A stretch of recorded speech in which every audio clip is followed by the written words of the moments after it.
રાજકોટના ઉપલેટાના ગ્રામ્ય પંથકમાં મેઘરાજાએ ધમાકેદાર બેટિંગ કરી છે। સમઢિયાળા, કાથરોટા, તલંગાણા સાથે મજેઠી, લાઠી સહિતના તમામ ગ્રામ્ય પંથકમાં ધોધમાર વરસાદ પડ્યો છે। તલંગાણામાં ભારે વરસાદ આવ્યો। વરસાદને પગલે રસ્તાઓ પર અને વોકળામાં પાણી વહેતા થયા છે। વરસાદથી મગફળી, કપાસ, એરંડા, સોયાબીનના પાકને ફાયદો થશે।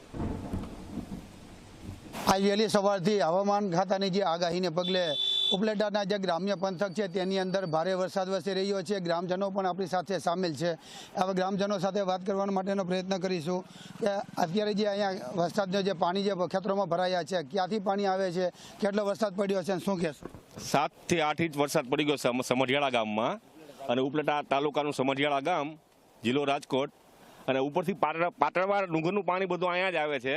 આ નદી છે, આપણે મેંદિયારો કહેવામાં આવે છે, અને એ નદીમાં બધું પાણી આવે છે। અને આ જોઈ શકો છો બધું અહીંયા બધું છલકીને કે આખા ખેતરો ભરેલા છે પાણીના, પાછળ આગળ બધે। આ 7 થી 8 ઇંચનો વરસાદ અહીંયા છે। ઉપર તો વધારે એવું લાગે છે, પાટણમાં ઉપર ડુંગર ઉપર ત્યાંથી પાણી બધું અહીંયા જ આવે છે।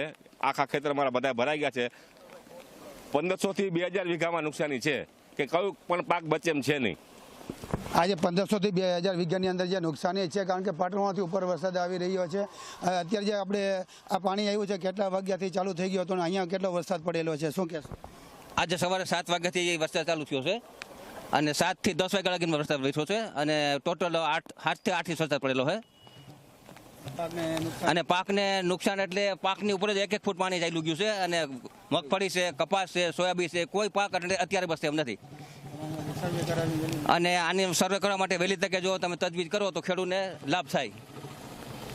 એ ચોક્કસ જે નુકસાની થવાને કારણે અત્યારે ખેડૂતોને પણ અત્યારે જે હાથમાં આવેલા જે કોડિયા છે છીનવાઈ રહ્યા છે। ખેડૂતો જે વાવેતર કરેલા જે પાકો છે, કપાસ, એરંડા, મગફળી, સોયાબીન જેવા પાકો છે, પાણીમાં ગરકાવ થઈ ગયા છે।